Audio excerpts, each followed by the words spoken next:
Buongiorno cari amici, benvenuti anche oggi nel canale del vostro Marietto Veneziano.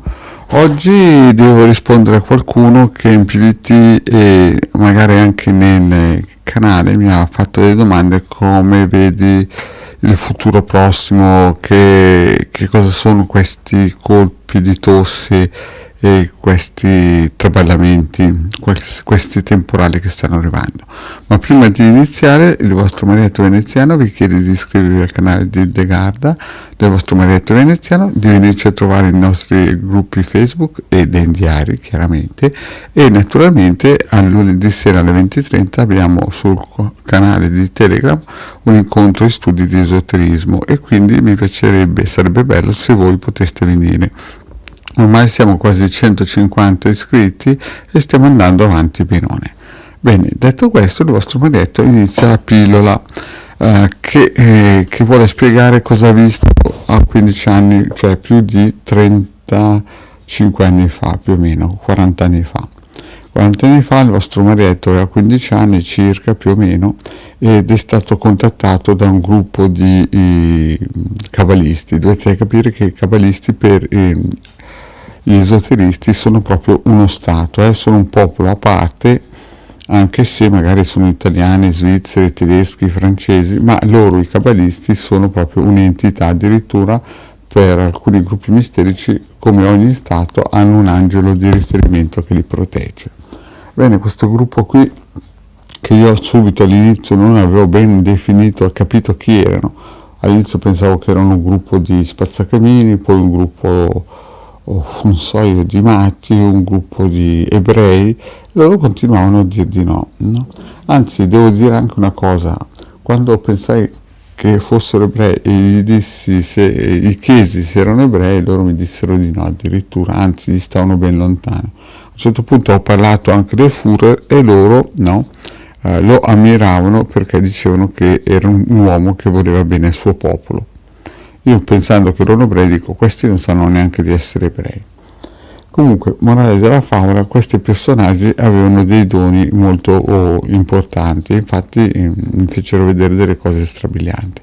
Ma la cosa che mi colpì di più in quel momento lì, e che adesso racconto, è quando a un certo punto mi fecero vedere il futuro e mi dissero che da quel posto, da quel paese lì, sarei dovuto andare via, cioè abitare lontano. Perché? Perché sarebbe arrivata una distruzione. Anche io, quando sentii queste cose qui, risi sopra, perché vedevo che tutta la situazione stava bene, no? Cioè era tranquilla e non ci potevi credere. A un certo punto però si alzarono in piedi, mi fecero alzare in piedi anche me, e a un certo punto mi trovai in un posto, cioè nella stessa caffetteria in cui stavo bevendo questo tè, mi trovai nello stesso posto, ma proiettato molti anni avanti, in cui tutto era praticamente invaso da vegetazione, come se ci fosse stato un attacco nucleare e tutto fosse devastato e la vegetazione avesse preso il sopravvento. Che il vostro Marietto, che aveva 15 anni, e vabbè tutto, ma non era poi stupidotto. In quel momento lì fui sconvolto, infatti andai a casa, raccontai la storia e dissi a mio padre: guarda, dobbiamo scappare, perché qui mi hanno detto, questo gruppo qui, che io sarò bravo a fare il radiestesista e vivrò di radiestesia, quindi andiamocene via da qui, perché qui arriverà una guerra. E infatti il mio babbo volle in un certo senso andarsene via, ma fu bloccato, no? Da forze maggiori. Poi, nel passare del tempo, altre due persone mi fecero vedere la stessa identica cosa. Praticamente il capitano degli Alpini di Torino e mio padre vero una notte vennero e mi fecero vedere la stessa cosa: distruzioni, morte e quant'altro. Che io me la feci sotto lì, avevo più o meno 21 anni, 22, e dissi: ma cavolo, come faccio a schivare questa botta che arriva? E loro mi dissero: non preoccuparti, tu ce la farai, avrai tutto sotto controllo, in quel tempo lì che arriverà la cosa avrai abbastanza forza per decidere le cose migliori. Poi nel tempo il vostro Marietto tontolone camminava nella vita e un giorno, verso il 2003-2004, entrò la più potente veggente italiana, almeno secondo il mio datore di lavoro, che era un grembiulino e squadra e compasso, che la pagava 1500 franchi all'ora, ed era una tipa che era imprendibile perché era sempre in giro per il mondo per lavorare per multinazionali, assicurazioni, banche, studi notariali grandissimi.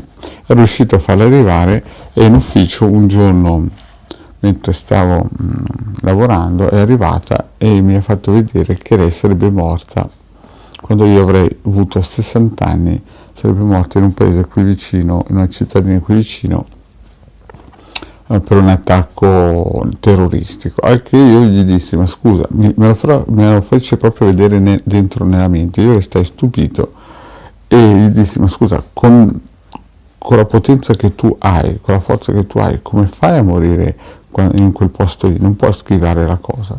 E lei mi disse: non si può perché è il mio karma, e poi in quel momento lì la vita sarà così brutta che non varrà neanche la pena di viverla. Quindi quello che il vostro Marietto vi sta tentando di dire è che molto probabilmente nel futuro prossimo, almeno fin quando io sarò coi piedi su questa terra, qualche piccolo colpo di tosse ci sarà un colpo di tosse che viene dall'est. Sicuramente lo stivale è ben equipaggiato, abbiamo un governo che sta facendo il tutto possibile per schivare l'oliva.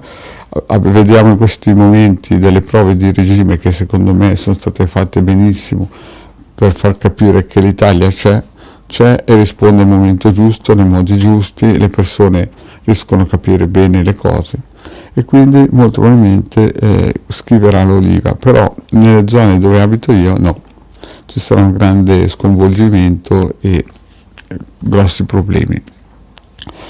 Però sono sicuro che anche a quei circuiti che il Marietto e anche altri esoteristi stanno lavorando nella giusta direzione, molto probabilmente riusciremo a schivare l'oliva in modo elegante.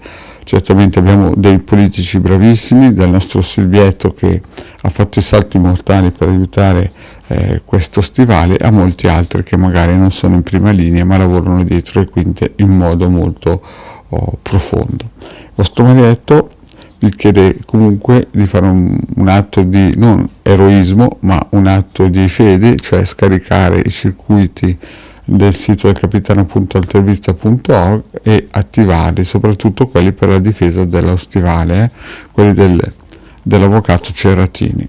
Bene, detto questo vi saluto e vi chiedo, se non l'avete ancora fatto, di seguire e di iscriversi sul canale di The Guard del vostro Marietto Veneziano e di venirci a trovare nei gruppi di Facebook e di Telegram. Grazie cari amici e alla prossima, ciao!